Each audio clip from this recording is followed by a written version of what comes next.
Here we have day 10 of R. Kelly's trial in New York. Faith Rodgers featuring R. Kelly in The Many Returns is what I call it. Child, that girl got on that stand and acted confused and went back and forth with R. Kelly's attorneys. On this channel, I like to get straight to the point. I like to read articles and hear things that get straight to the point. I order transcripts and I saw how long of a day that would be. I don't have that type of time to spend on YouTube talking about R. Kelly.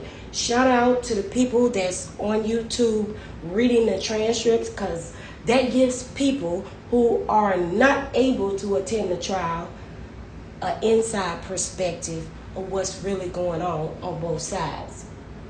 But I don't have that type of time. Child, my priorities are in a different place, and YouTube don't pay my bills. The following program is intended for mature audiences.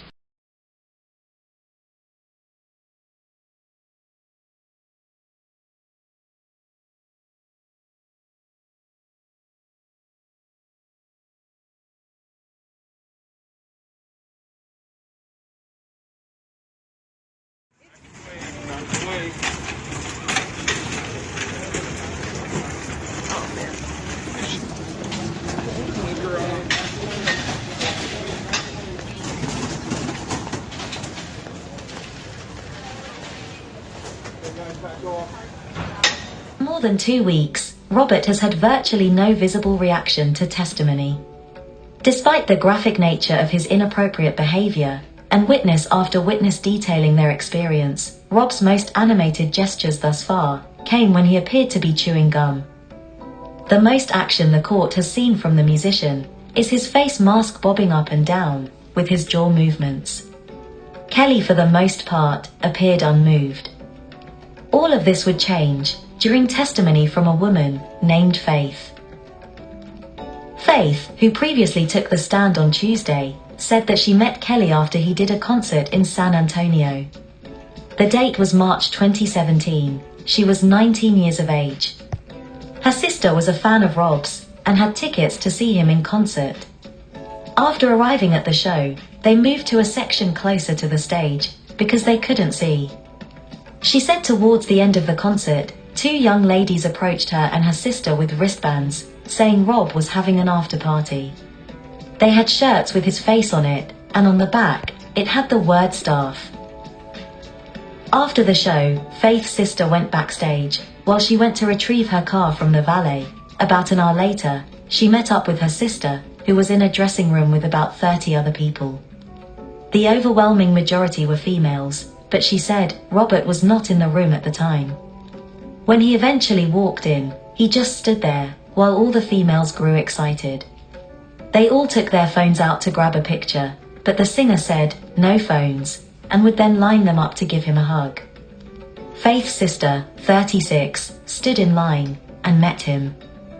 Robert would wound up approaching Faith and told her to grab his hand. Shortly after, he handed her a piece of paper with 2 of his phone numbers. He told her not to make a big deal about it, don't tell anyone. He told Faith to text him later with a picture of herself so he wouldn't forget who she was. On the drive home, she revealed the number exchanged to her sister. Right away, her sister became super excited, saying out of all the girls in there, Rob looked at Faith, adding that her sister appeared more excited than her.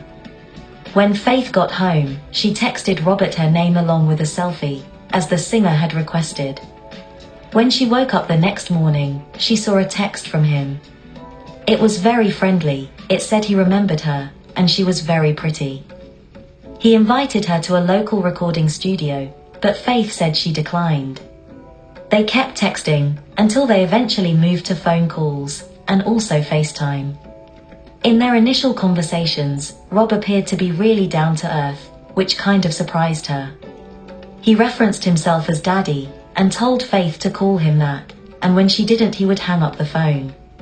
But when she obeyed and called him Daddy as instructed, he would then reply, "Good girl." Rob showered her with compliments. He told her she was beautiful and was pretty. things a girl wanted to hear.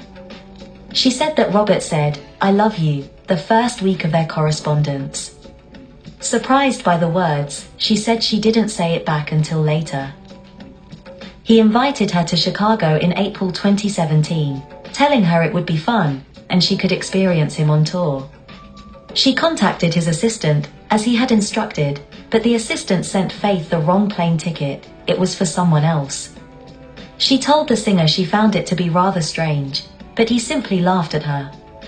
He told her if she wanted to hang with him, she couldn't be insecure, as his lifestyle included him having many people around. He invited her to New York in May 2017. He bought the plane ticket and accommodation. When she landed, she was told to go to a Hilton in Huntington. She ultimately made it to a theater in Westbury, where his assistant was waiting with tickets at will call. She went backstage before the show. He came in after getting a haircut. He appeared to be full of energy. He asked her to give him a kiss, so she gave him a peck. He would then look at her and tell her, "Give me a tongue kiss." He said after the show, he would teach her how to kiss. That night, she went back to the hotel. She went to bed wearing gym shorts and a t-shirt. She received a phone call saying that he was about to come up. A couple of seconds later, she would hear a knock at the door. He didn't like the fact that she was fully clothed. He told her to turn on ESPN, as he removed his clothing from the waist down. He asked her to undress, but she would leave on her undergarments. It was clear at that time what he wanted. She told him she wasn't ready to be intimate with him, to which he replied that he was at his best when wanted.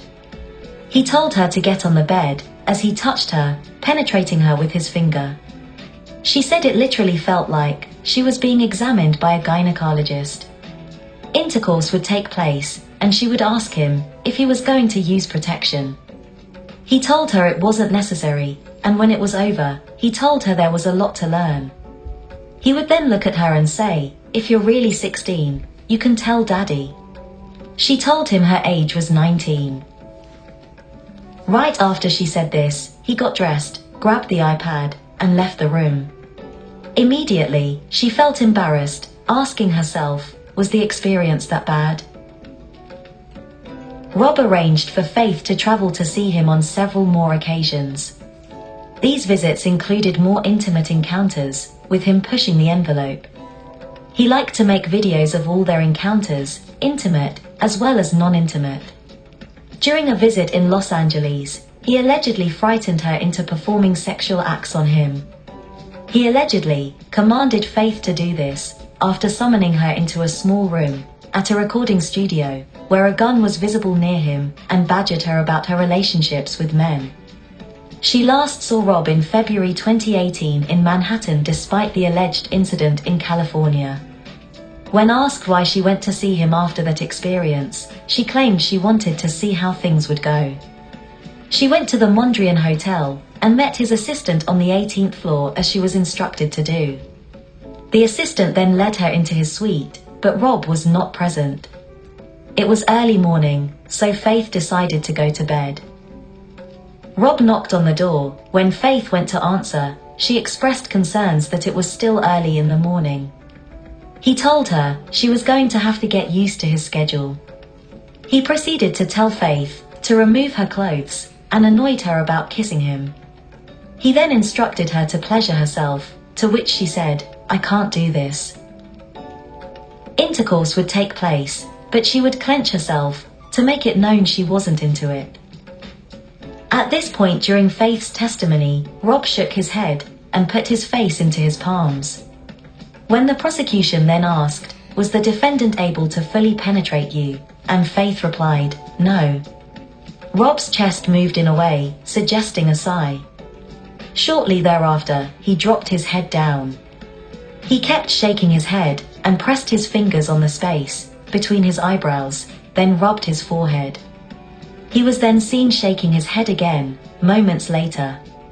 In the hotel room, Rob went to sleep, and Faith would hear back-to-back notifications on his phone. She saw a group text chain with someone named Mama Bear. She said she would then say to herself she didn't want to be a part of this. Kelly's assistant knocked at the door, and he woke up. At this point during Faith's testimony, Kelly shook his head again. Faith said that he provided her with what seemed to be an attempt at constructive criticism. "Better luck next time," he said, patting her on the shoulder. She said, "You're patting me on my shoulder like you're the coach and I'm the player." "Because you are. I'm an effing legend. I'm not one of those guys you F with." He and his assistant would then exit the room, while Faith left behind, made her way back to Texas. Once she went back to San Antonio, about 3 days later, she started coming down with a cold. On the 4th day of having a cold, her mouth had bumps everywhere. It suddenly inflamed, with bumps. Faith sent a picture to her sister, who's a nurse, who told her it looked like an STD. Faith went to a clinic and got tested. It turned out her sister was right. She later went to her gynecologist and had a blood test and a urine test which also were positive.